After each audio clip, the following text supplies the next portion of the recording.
for uh, using it as services po natin sa mga SGF. And we're praying for additional 17 more because our goal is to have 20 churches before the year ends. Are you ready to receive the word today? Thank you, Lord. We receive a lot. Sana nag-tune in kayo para may idea kayo sa message. But before that, I would like to offer a pastoral prayer. Our country is so divided right now. And those who are very vocal against corruption just because of politics and vested personal interests, hindi na sila lumalaban sa corruption. They've been silent with the money that belongs to the people. I know a way to preach your political preference here. I'm just speaking as a patriotic Filipino citizen. And I know you love your country. We're witnessing the most corrupt government in our history. Let's pray for our Filipino brothers and sisters bilang Pilipino na magkaisa sa korupsyong ito na labanan. Our government today is futile in doing all the, these are all circus, yung mga ginagawa nilang mga hearings. I'm not interested in hearings. Because yung mga mismong may kasalanan, sila yung nag-hold ng mga hearings. So, would you please be mindful of praying for your country? And I encourage everyone to unite our hearts and minds, close our eyes and bow our heads and pray for this country. This country, Lord, as you know well, is so divided, oh God. And before our very eyes, we are seeing, Lord, broad daylight of corruption. Wala po silang tiya, Panginoon, na ninanakaw ang pinagpaguran ng mga ordinaryong Pilipino. Pinamimigay sa banyagang organisasyon habang ang aming mga kababayan ay takot pumunta sa ospital kahit mamatay na dahil walang pambayad sa ospital. Lord, this is such a really humbling era, Lord, to all of us. We pray, have mercy. Please intervene with our nation, Lord. We cannot put our hope to our government because it is the very source of corruption. Until you, Lord, you move and intervene, Lord, this country will remain the same.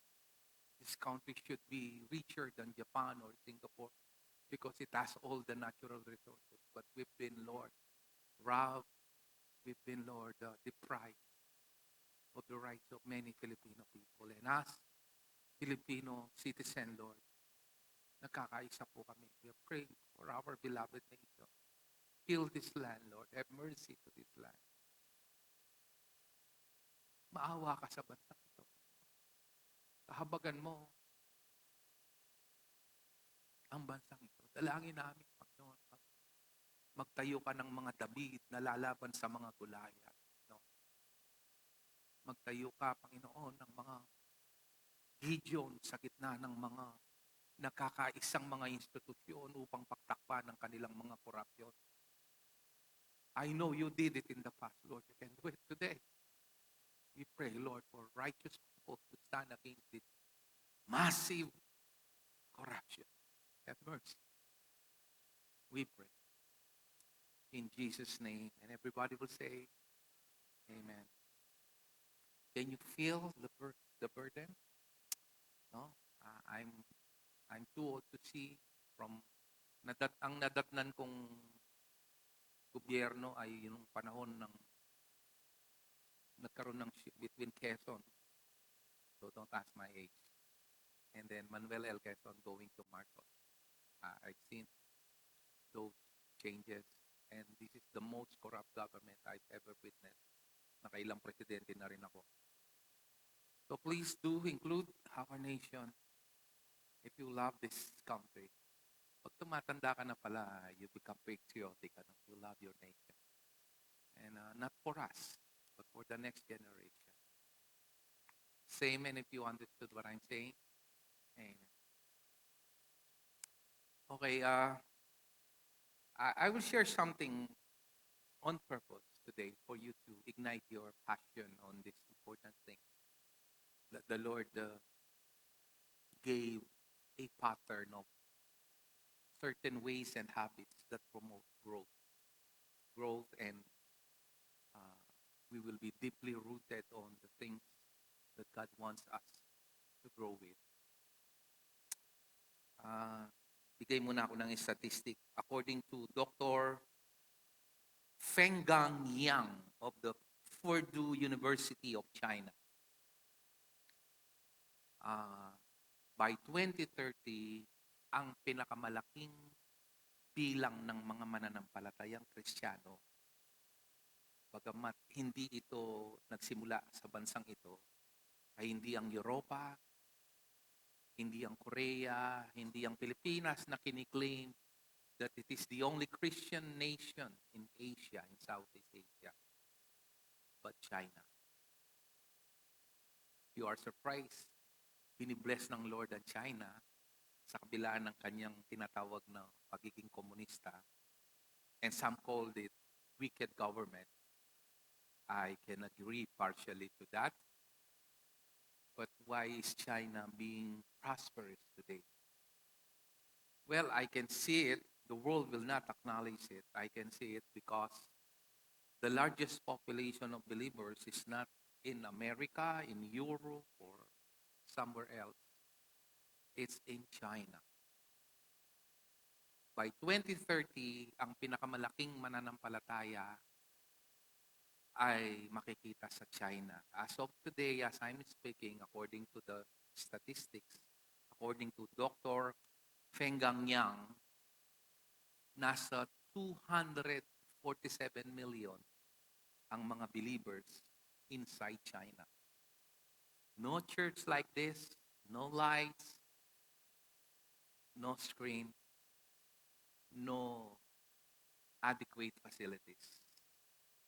And they are attributing this growth to this, what we call, unsponsored home churches. Meaning, walang nagsasubsidize sa kanila. They're doing it voluntarily. And by the way, in China, if you are caught reading the Bible, you will be imprisoned for 3 years. That's why in China, kapag ang isang leader nakakuha ng Bible, isa sa ulo yon, isa sa puso. Pagkatapos, ibibigay or susunugin literal yung Biblia para hindi sila makulong ng 3 taon. At kapag nag-discuss sila, binanggit mo 1 Peter chapter 2, verse 24, they know right away kung ano yun. They don't need to flip pages because it's already in their mind and in their hearts. Another factor is yung mga youth sa China ay they're seeking for a more meaningful and personal relationship to their God. Because as we all know, China is a practicing Buddhist nation and communism. But they found that Christianity is more relevant and more dynamic and personal. So these young people are shifting from Buddhism or Hinduism or whatever ism is there to Christianity.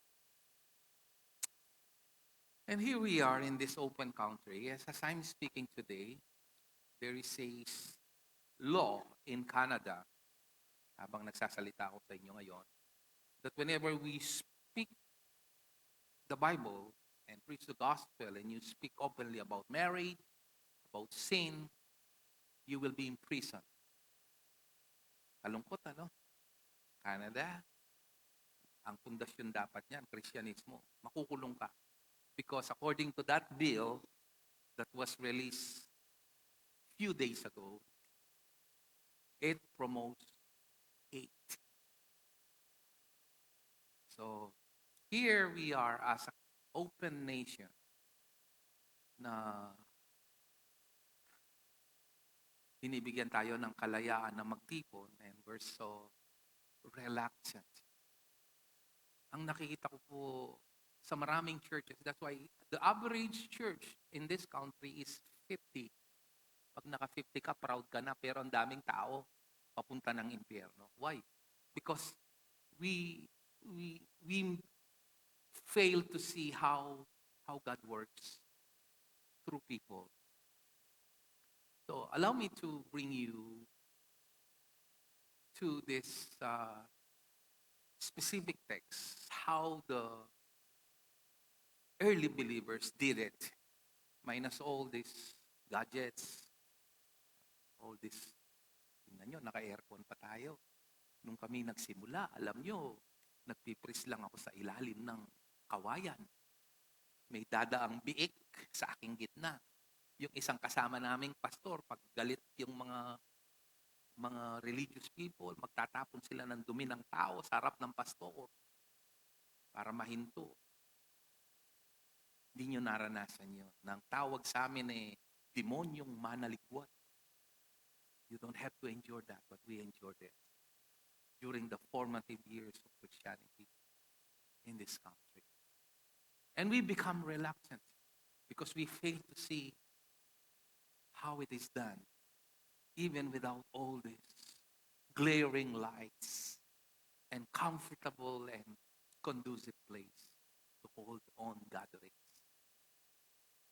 Let's go to Acts chapter 4, verse 42 to 46.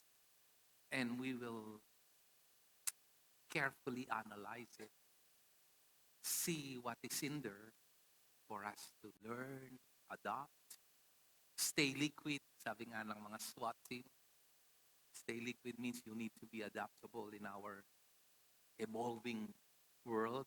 Nag-iiba yung panahon natin ngayon eh. Dati pag kami sa Korea, nung panahon ng revival sa Korea, pag may tumatakbo na may dalang aklat at humihingal, isa yung mananampalataya na ayaw malate sa gawain. Today, sige nga, taas ang kamay na may dalang Bible sa inyo.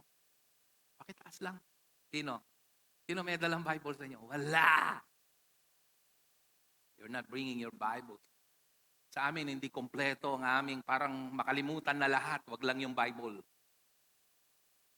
Today, you have it on your personal apps sa cellphone, pero you seldom open it. Ang binubuksan mo, TikTok, Instagram, ano pa? Yeah. Walang kamatayang Facebook. And you close it, average, according to survey, 180 times within a day. And you're not even aware of it. So let's see what these people has to offer to us, despite the limitation of the privilege that we are having right now. They devoted themselves, number one, to the apostles' teaching and to the fellowship and to the breaking of bread and to prayer. Sandali. Ang dami niyan. What? Ano yung apostles' teaching dito? According to 1 Corinthians 15, ang sabi, we deliver the message of first importance. That Christ died according to the scripture and he was buried and he was raised to life according to the scripture. Meaning, it is paramount for them and they have no second message. They have only one message, and that is the gospel of Christ. How do I know that? Even Apostle Paul himself says, I am determined to preach only Christ and the cross. How do I know that? It was reiterated in 2 Corinthians chapter 4 that we preach not ourselves, but Christ Jesus. Meaning they have only a unified voice, a one message, and that is the gospel. And to fellowship. There. The fellowship is not like this. No drums, no good sound system. Sometimes we put so much effort sa mga sound system. Hindi And I'm not against sa mga nag-worship sa mga mall, but I don't buy that. Why? Because parang entertainment ngayon. Dahil sikat siyang singer, aawit siya sa mall, join. The gospel is not being proclaimed. It's more attractive and non-offensive because you're not preaching the death, burial, and resurrection of Jesus. It's more accepted, but don't buy it. Nakikita nyo ba ako nagla-like? Minsan may mga taga-CCMI din nagpo-post. I don't really put likes on it because I don't disagree, but I don't agree either. Just let it be. At least they're worshiping God, but hindi yun ang talagang pangunahing dahilan kung bakit nag-exist ang church. At kung ano ang bit-bit ng mga sinaunang mananampalataya. Ano po ba ang ibig sabihin ng fellowship sa salitang Griego? Makikita niyo po yan, ng salitang yan ay hango sa salitang koinonia. Ibig sabihin, totoong pagtitipon. Authentic fellowship. There is authenticity in their gatherings. Now, we will continue. This is the title of my message today, Koinonia, or AKA Authentic Fellowship. Now, the second thing, let's go back to that text, is they are breaking bread. We're doing it once a week. Most churches are doing it once a month. And ironically, the proclamation of the bread should be the reminder of our sins are forgiven, but it's the other way around. If you have sin in your heart, don't take Holy Communion. Kaya ako, kapag sa dating church namin, pag may Holy Communion, ayaw kong matumba o mamatay according to their teaching, nagkukunwaring nagsi-CR ako. And I have to be honest, I shun.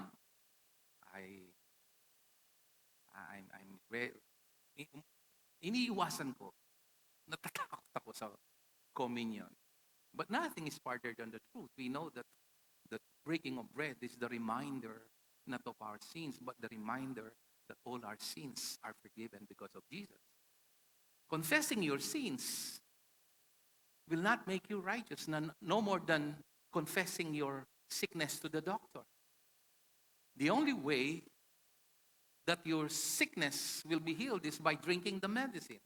So even if you confess your sins and repent, and you don't accept the antidote, and the antidote is not confessing, but believing that Jesus died and was buried and raised to life, forgiveness will not take place in your heart. We all miss it together. We're preaching it for many years now, for decades, that if you repent, if you ask forgiveness, then you will be cleansed. It's always coherent to your action. Now, let me tell you, it has nothing to do with your action. It has everything to do on what Jesus accomplished at the cross, his finished work, whereby he declared, it is finished and you are forgiven. Amen. If you understand that, then the devil cannot put condemnation and shame to yourself because it is not dependent on your action. It is dependent on the completeness of the action of Jesus long before you were born. Paano nila ginagawa yung breaking of bread? Makikita natin if you will jump in verse 46, you will see clearly, the word is, say it with me, every what? Every day. They continued to meet together in the temple. And every day, anong ginagawa nila? They broke bread in there. Saan sa church ba? Homes. Chinese are not aware, but because of the intense persecution, they're doing the way God intended it. Because there is authentic fellowship in a small group.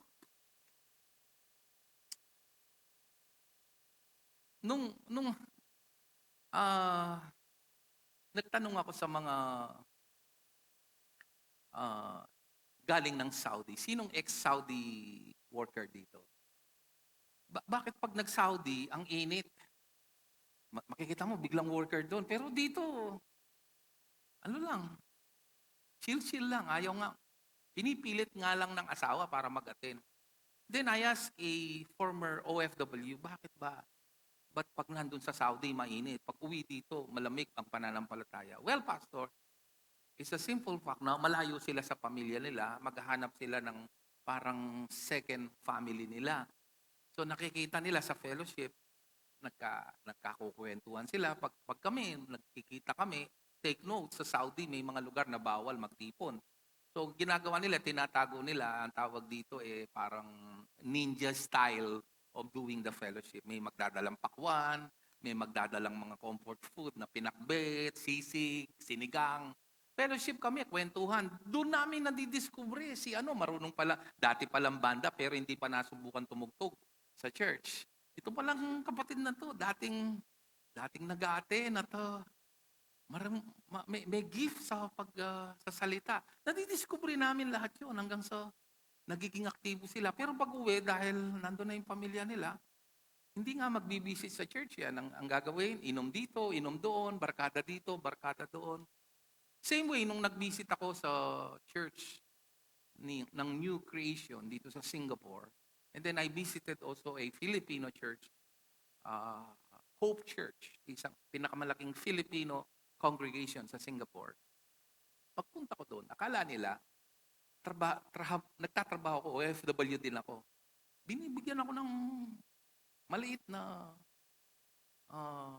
tawag dito, cake. Bakit nyo ako binibigyan ng cake? Di ko naman birthday. Ano yan, pa-welcome namin sa inyo. Dito ka na mag-attend, dito sa small group namin. And mind you, ang liit ng Singapore, ang liit ng population, but they can gather around 3,000 Filipinos. That's the number of people attending in that whole church during the time I visited New Creation. Wala pang sariling building ang New Creation by that time under the leadership of Pastor Joseph Ring. Nasa mall lang sila. And everywhere, pag nagpunta ko dun sa, kalimutan ko na yung mall it's in the tip of my tongue anyway, nakikita ko daming nagtitipon everywhere. Coffee shop. And they're flipping a book. They're flipping their book. Bible pala yun. They're gathering in a small group, discussing the goodness of God, the scripture, and they're growing exponentially. People, if you only see this, if you can only visualize what I'm trying to get across today, you will get involved in a small group. I tell you, dun kasi, napag-pray yung mga may sakit, yung mga, pag mayroon kang, katulad ng hinawakan ko dati, excited ako mag-share ng message, pero nakita namin, downhearted yung isang kapatid, namatayan pala ng asawa. So everyone gave their share to encourage that. It was the most encouraging fellowship without me preaching, because I realized during that time, nakita yung camaraderie, yung pagiging parang magkakamag-anak, magkaibigan, na damayan. At sabi ko, ang ganda pala. At saka, pag yung tao na naalala ko yung sumakabilang buhay na biyenan ko, na kapag dumalo siya sa mga small group at nakabigyan sila ng pagkakataong magsalita, ang sasabihin nila, blessed na blessed ako dun sa gathering, Pastor. Bakit po? Yung pala, hindi niya sinabing diretso, nagkaroon siya ng pagkakataon na sabihin niya yung sa loobin niya at yung mga kasama niya. Kasi kahit gaano yung kaganda yung message dito, pag hindi mo na ilalabas, there's power in sharing. Because a shared sorrow is a half sorrow, and a shared joy is a double joy. It's, I think, if my mind serves me right, it's a Swedish proverb. No? There's power in sharing. Makikita nyo dito, they ate together with gladness, or ate together with glad and sincere hearts. They're so sincere. Now, let's jump to verse 43. And then hihimayin natin itong apat na to. Anong makikita natin sa isang authentic fellowship? Everyone was filled with awe. Anong ibig sabihin nitong awe? They are filled with respect and utmost reverence to their Lord. Christianity is not meant to live alone. There is no such lone ranger believer. Christianity is a teamwork. You cannot grow alone. I know some of us were trained to be independent, like me. Bata pa lang ako, I was trained to be independent. So I have to adjust a lot in many aspects of my life. But the sooner you realize it, the better it will be for you. That's why the Lord Jesus used a metaphor like the body, parts of the body. Like the vine and the branches. Head, parts of the body. When united together, and God is allowing that to be displayed in the world to see the grace of God working sa kanyang gawain, we call it in Latin, ecclesia. And many wonders and miraculous signs were done by the apostles. This should be normal to us because you have to understand the same Jesus they received, and come to think also that Jesus is the same yesterday, today, and forever, and He's the God of ages and the God of all generations. This should manifest, but it's not. Seldom we see miracles. Seldom we see wonders. Why? Because we're doing it wrong. We seldom pray. We only pray pag nako-corner tayo. They lift up the bread to be reminded that is the source of their healing. That is their comfort. That is their hope. That is their honor and reputation. That is their validation. As the psalmist declares in Psalm chapter 62, verse 6, 5, 6, and 7. It says, Psalms 62, verse 5. Find rest, O my soul, in God alone. I love that. It's a very dogmatic statement, meaning you can only find your rest in God alone. And my hope comes from Him. Hope. Anong ibig sabihin ng hope? From the Greek word elpis. It means you don't expect something bad to happen to you because you are one with Christ. Your mind is focused alone on something good to happen in your life. Even neuroplasticity, this modern science, whatever you focus, whatever is your attention, whenever you try to find good in everything, even in negative things, yung mind mo nagkakaroon ng nare-rewire siya. I'm glad science is catching up right now. It's called neuroplasticity. I'm not expert to that, but one of our members galing sa Amerika nagsabi, you know, Pastor, I'm a bioengineer and that's my forte. What you're saying there is right. Sabi niya. And whatever you discuss there is really true.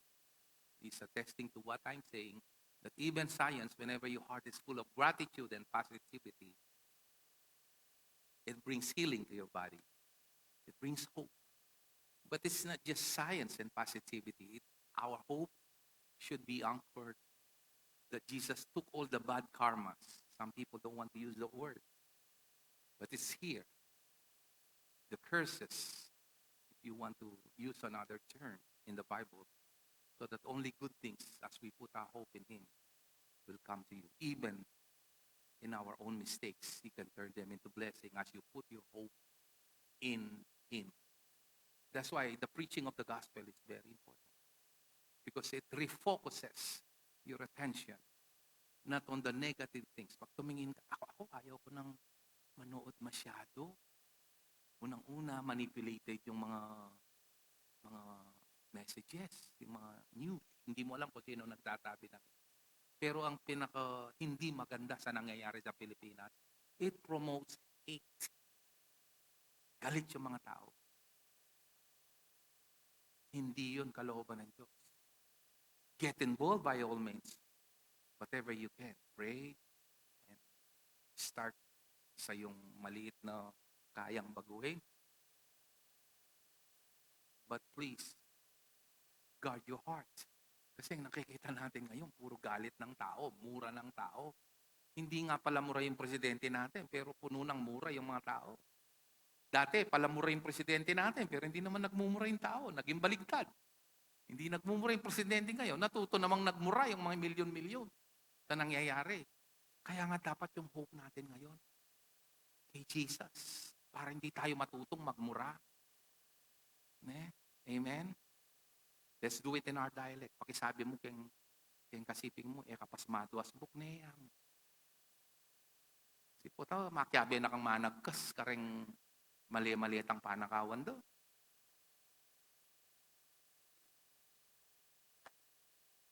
And then verse 6, it says, He alone is my rock.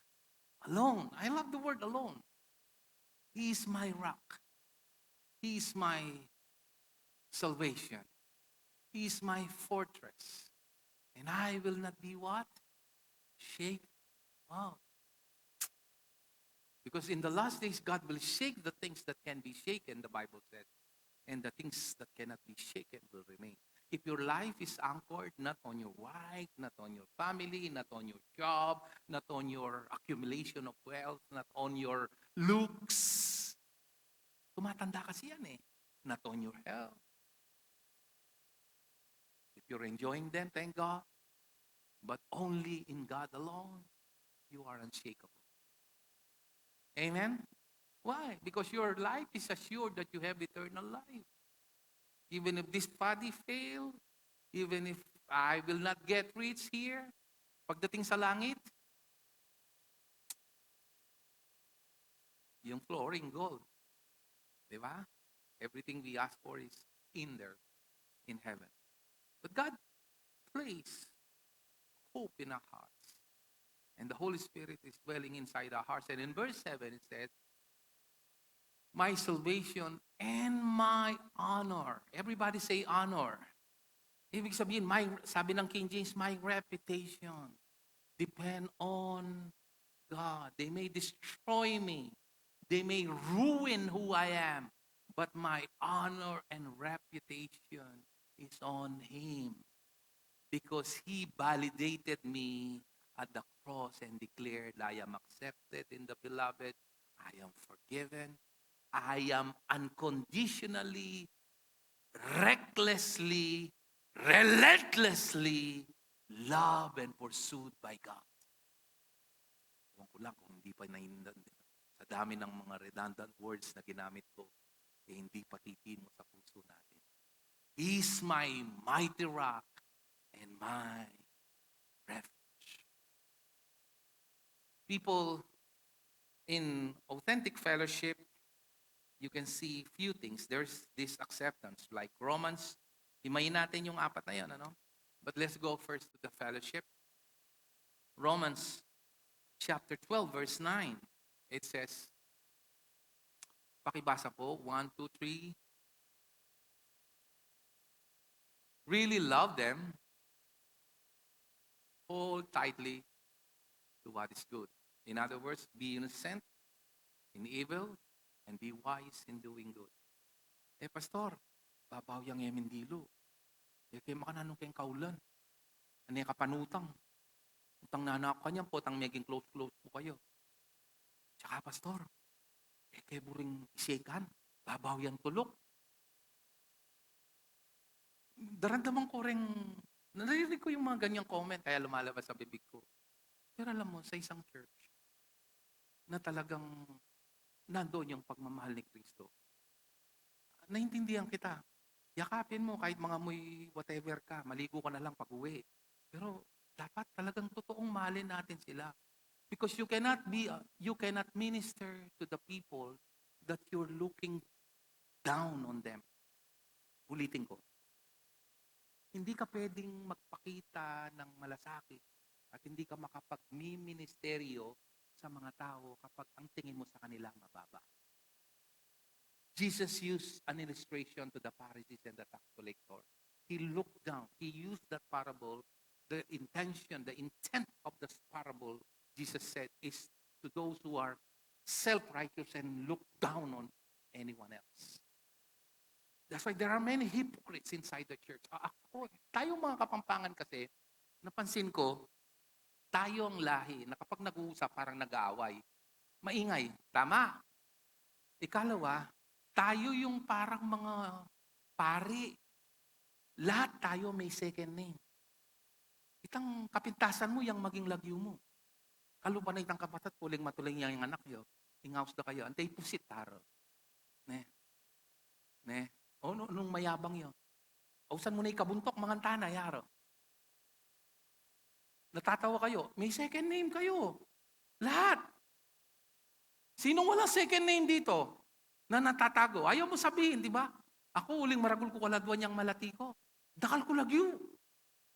Marakal lo.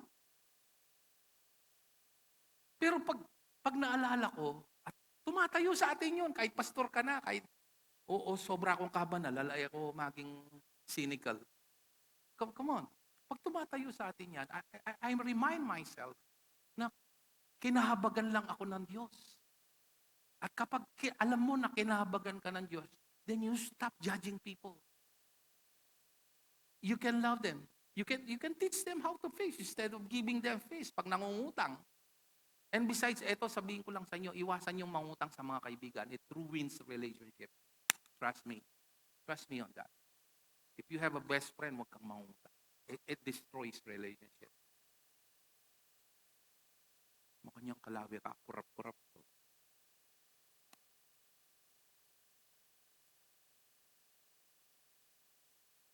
Kaya ako, kung kahit best friend mo, ito, ganito na ang gawin mo. Gipit ka ngayon. Kunyari, may 2,000 ka, gipit ka. Itong 1,000 sa'yo, huwag mo nang bayaran. Best friend kita eh. Para hindi masira yung relasyon nyo. Akin kong 1,000, di ba? Parang ganyan kang tumingin sa akin, hindi ka naniniwala doon ah. Verse 10. Love each other with what? Not fake affection. And take delight in honoring each other. Ang hirap gawin ito dito. Magagawa mo lang yun dun sa small group. Tsaka dun sa small group, katulad nung sa Mexico, nakita ko yung basketball court, mas marami pa sila kay dun sa church natin sa San Carlos. Dapat lipat na natin yung San Carlos dun sa basketball court. Dami nyo dun ah. No. Tapos tinatanong ko rin yung sa senior, mapupuno to eh. Sabi ko, nung gagawin natin sa mga masisave na tatanggap? Kasi sa natural na proseso ng buhay, maunang uuwi yung mga senior citizen. But we want to give them hope. Na hindi parang hinihintay na lang na mamatay sila. Na God can still use them mightily despite their age. And there is hope in Christ. And it's not too late for them. Sabi nung isa sa mga leaders natin, dalhin natin sa mga small group. Kasi doon sila naalagaan, doon sila naipag-figurate. And mind you, nagiging puntahan niya ng mga kaluluwa. As I remember, General William Booth, founder of Salvation Army, this is one statement that I remember during my formative years. That's why I love evangelism. I love where the action is. If the church, if the people, sabi ni General William Booth, totoong general siya, pero naging believer. Tapos tinayo niya yung Salvation Army. Kung nasa Amerika kayo at Canada, makikita nyo yung mga donation ng mga damit. Second na, din pinamimigay nila. Pagkain and everything. Sabi niya, kung ayaw magpunta, if people don't want to go to the church, he said, bring the church to the people. And that is by small group. That's why the early Christians, without all this air-conditioned, conducive place, and all this sound system na ginagamit ko, thank God for all this, and thank you for my donor. hindi ko kayang bilhin to. This is worth 90,000. But it was only donated in this church. Despite of all this, may nakikita kayong motor, dadagdagan pa natin yan at susunduin natin sila. Despite their limitations, they were able to turn the world upside down because they devoted their lives on this one single purpose. And that is proclaiming the gospel. The breaking of bread, fellowship, and prayer. Himayin natin yon dito sa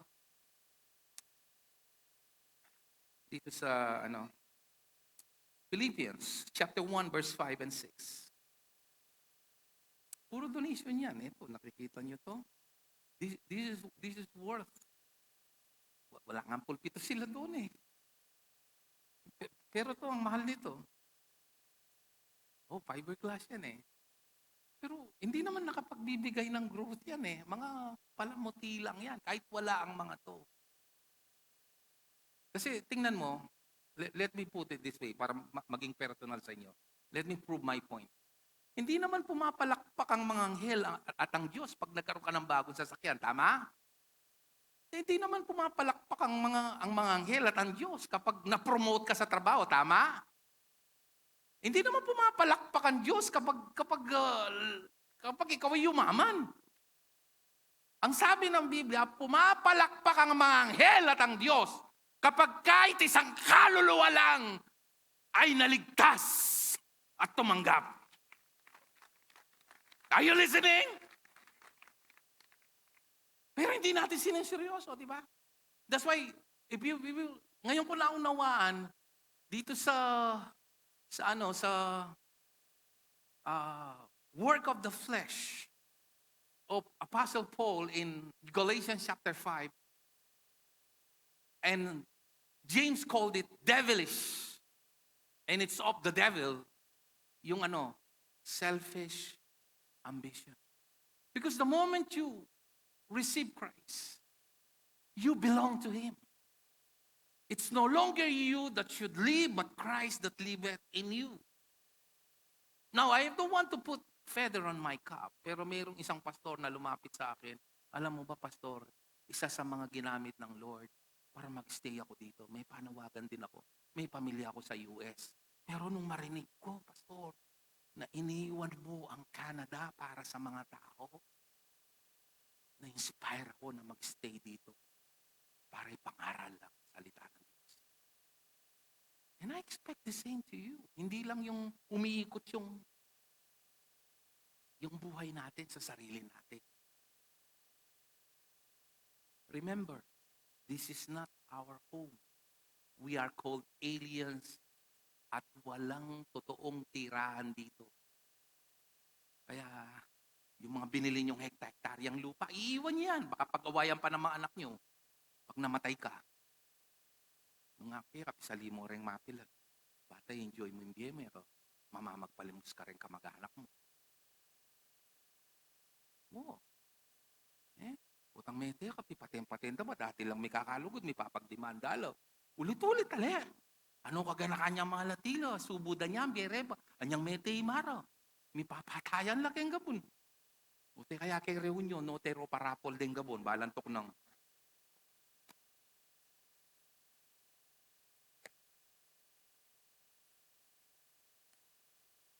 Because of your partnership in the gospel from the first day until now, partner tayo dapat sa gospel. Tingnan mo yung mga sinuunang Kristiyano, they are in partnership. And verse 6, he said, being confident of this, that he who began a good work in you will carry it unto completion until the day of Christ Jesus. Should be partners in the gospel. Yung mga mananampalataya, sinaunang mananampalataya, they know they are part of that movement. It's a revolution. We call it gospel revolution in our modern era. We should be part of it. In many ways, you can contribute. Prayer is one of them. Apat yun, di ba? Breaking of bread, devoted to apostles' teaching, fellowship, and the last is prayer. By the way, nothing wrong praying for your family and for your personal need, but if you will study those two individuals in the New Testament who were given commendation rather, having a great faith, are both Gentiles. The centurion soldier and the Syrophoenician woman or aka Canaanite woman. At itong natuklasan ko, bakit mayroon silang great faith? Yung prayer nila, hindi umiikot sa kanilang need. Yung prayer nila umiikot sa pangangailangan ng ibang tao. At ang sabi ng Lord, they have great faith. And I will tell you this. Hear me. If you be in partnership with the gospel for the salvation of many souls, what is important to Him? Anong importante sa Kanya? Mga kaluluwa. That's why He died at the cross. When you prioritize them in your life, He will meet naturally and effortlessly what is important to you. Let me say that again. Kung ano yung importante sa Kanya at binigyan mo ng pansin, pinagtuunan mo ng kalakasan, yung importante sa iyo, kusang darating at kakatagpuin ng Panginoon. Mark my words. Tawagin mo ako sinungaling pag hindi naganap yun. Wala pa akong nakita na mananampalataya na nag-focus kung anong importante sa Panginoon na napabayaan.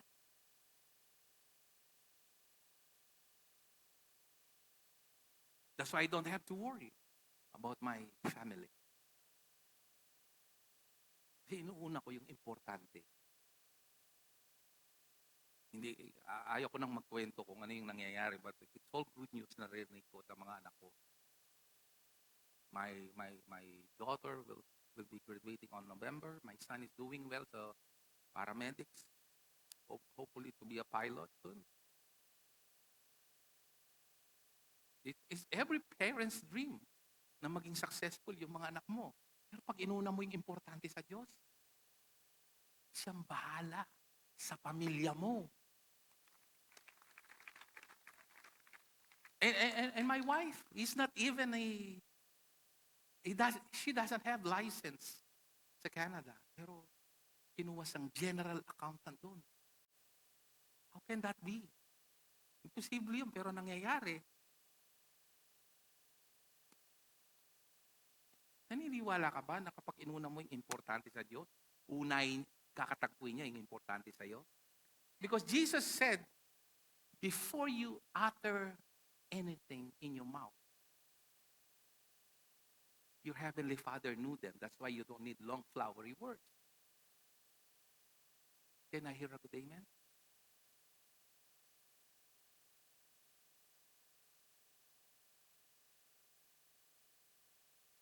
You see, people, as I'm closing today, I would like you to consider this. There are many ways you can, not only financially, your finances, your cash, your monetary consideration are good, but God wants your availability. Don't worry about the needs of this church. This is not my church. It's not your church either. God will meet every need here. Kahit maraming challenges dito, hindi kami dumadaing sa inyo. Kasi alam ko, hindi ko ito gawain to ng Panginoon. Ang hinihingi namin sa inyo, get involved. Be in partnership with the gospel. There is so much blessing in it. It's the heartbeat of God. Get involved sa small group fellowship. Buksan nyo mga buksan nyo. Ilang taon ko na nga sinisigaw ko eh. Dami namin dito, naghihintay lang, pero ayaw naman namin pilitin kayo. Pusang loob. O tayo, bukla din balayo. Yan, party-party, terakan, birthday, akit mo lo. Mag-post lo. Imbes na posting gospel, post the red doors. Ano ito? Mag-post lo, retang bingo, raking casino. Come on. No condemnation. I'm just saying,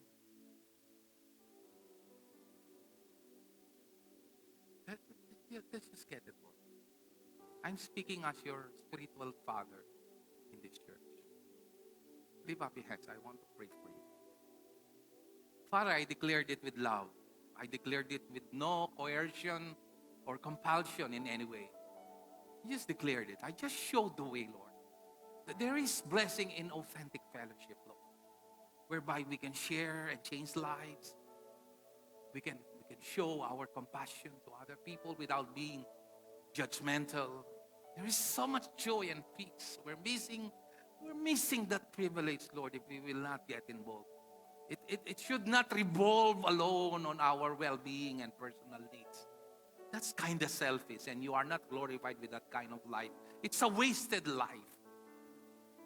Make our lives counted and meaningful, Lord, by your grace, in any way we can, for the glory of your name, so that people will know in our generation there are a group of people who were not selfish, shared your love,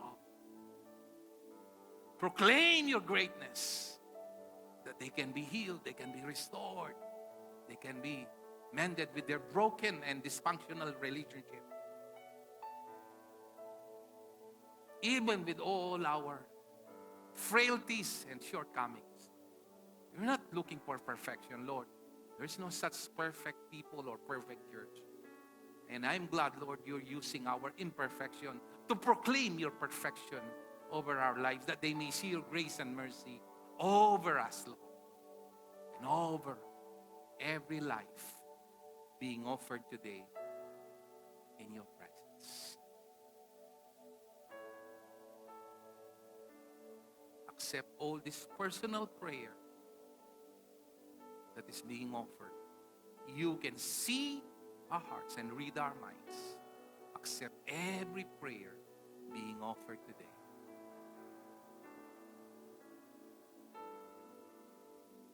In Jesus' name we pray. Everybody would say,